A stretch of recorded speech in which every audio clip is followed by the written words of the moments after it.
Depending on your style of shooting, you might have a lot of work to do in terms of color correction and lighting correction and maybe recomposition in editing, or you might not. So in this stage of editing, that is what comes after we are done with our frequency separation.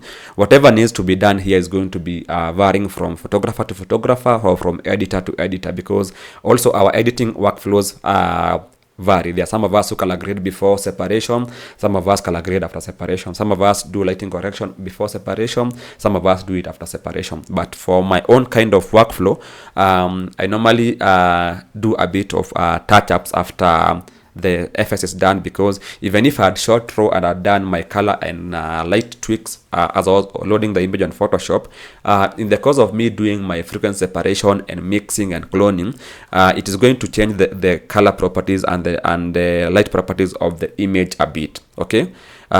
Because an evenly smooth skin will not appear in the same as an even skin before, like it was before you did a separation in terms of lighting and color. So after doing my separation and I'm done mixing my color, cloning my texture, and I'm satisfied with the outcome, I can go to the next step, which is normally doing a bit of color and lighting correction and sometimes even cropping.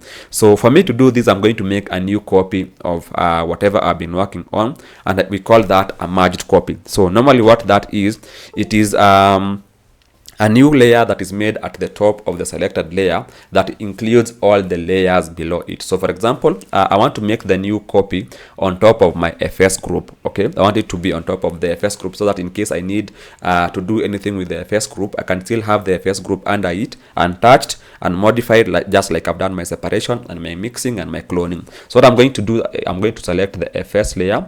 So then on my keyboard, I'm going to press Control, Shift, Alt and E at the same time, or okay, Control, Shift, Alt and E. And now you can notice I have a new layer here that is called layer 1. So layer 1 is a layer that is made by merging anything that is below it and creating one layer on top of it. So that means that if I turn off everything back here, layer 1 is like the FS group combined. Okay, so that is layer 1. This is the original image. So that means this is what I started with, this is what I have now. Okay, so using what I have now, I'm going to do a bit of lighting and color correction, maybe a bit of cropping. Let me start by cropping, because I feel I have a lot of blue on this side of the photo, so maybe the composition was not nicely balanced at the center. So I'm going to crop this particular photo, but I'm going to crop this particular photo to the original aspect ratio of 2:3, such that in case I need to print this particular photo, I do not have to resize the photo again or crop again, or end up even doing generative fill to fill up missing areas of the print template. Okay, so I'm going to take my crop tool, shortcut is C, and now I'm going to right click on it and pick the original aspect ratio, or 2:3, and now like you can see, my composition is a bit off the center. It was supposed to be a symmetrical composition, but mine is a bit off the center. So because you can see there's more to the left side of the subject than to the right. So what I need to do is I need to get her perfectly centered. So I need to lose part of the image. I'm going to ask myself, do I lose the pixels below or the pixels above? I think I'll rather lose the pixels below. So what I'm going to do, I'm going to drag from this side to the point that I have her face perfectly centered. Okay, and now if you look at the intersections of the grid lines, they fall on the same part of the face, on the eyelids and just beside her lips. Okay, and then I'm going to hit enter like that. So I've cropped my image with an aspect ratio of 2:3, or the original aspect ratio. After this, I can now do some light and color correction, and there's several ways of doing this. One of the ways is you can come down here and use what you call adjustment layers. For example, if you want to maybe adjust your brightness or your exposure, you can come here and pick this adjustment. Then you can maybe adjust your exposure up or down and things like that. But normally, I prefer doing all my color tweaks from one place. And so what I normally do is I'm going to load the camera raw filter Okay, remember at the point of us loading our images, we said if you are going to be shooting RAW, by default your images are going to load in the camera raw filter, and we open such a photo, and as after we are done editing and doing a frequency separation, it is possible for us to manually trigger the camera raw filter and do all our lighting and color changes from within the filter, instead of having several adjustment layers in terms of one for color, one for lighting, one for vibrance, and etc and etc. So what I'm going to do is, with the new layer selected, I'm going to press Control Shift and A, or that you can go to Filter, then pick Camera Raw Filter. The shortcut is Shift, Control and A. So I'm going to click on that, and it's going to open this particular image in the Camera Raw Filter, even though it is not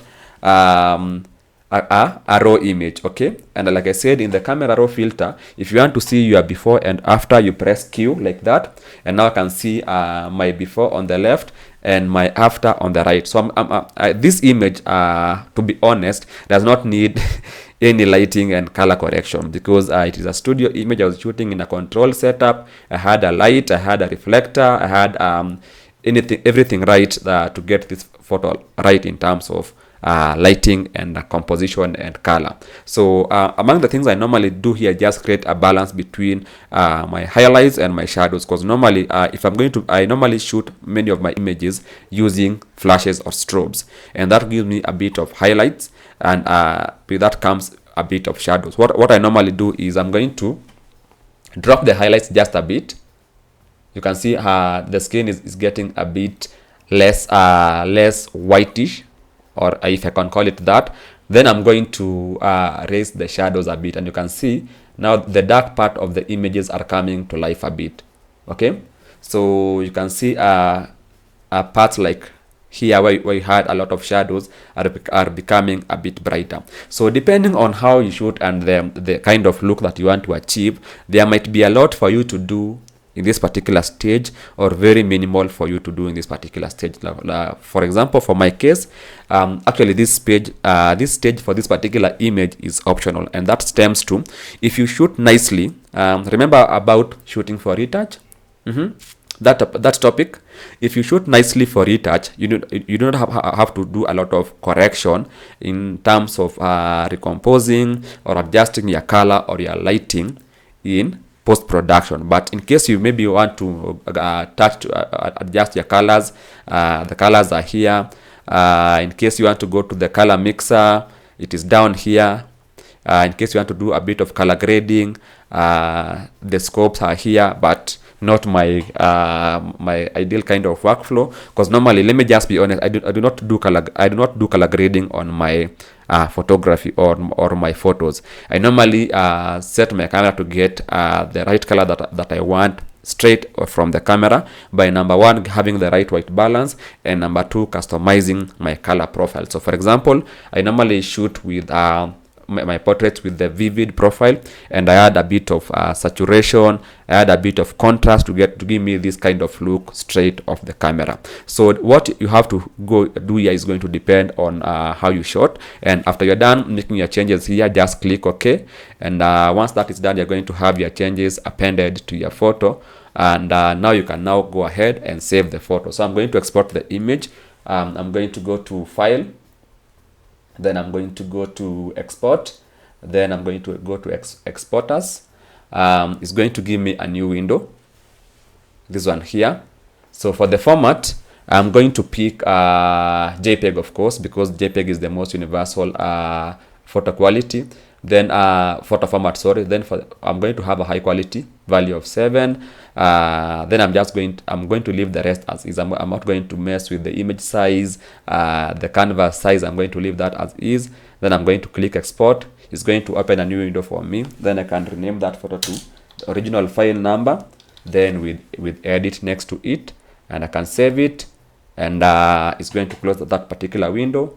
And now if I load my files, I should have that image somewhere. Open file location. Where is it? Here it is. And now you can see this is the image that I have at the end of it all. So In the next video, I'm going to show you guys how to share this image with your clients to have them get the best quality possible. See you around.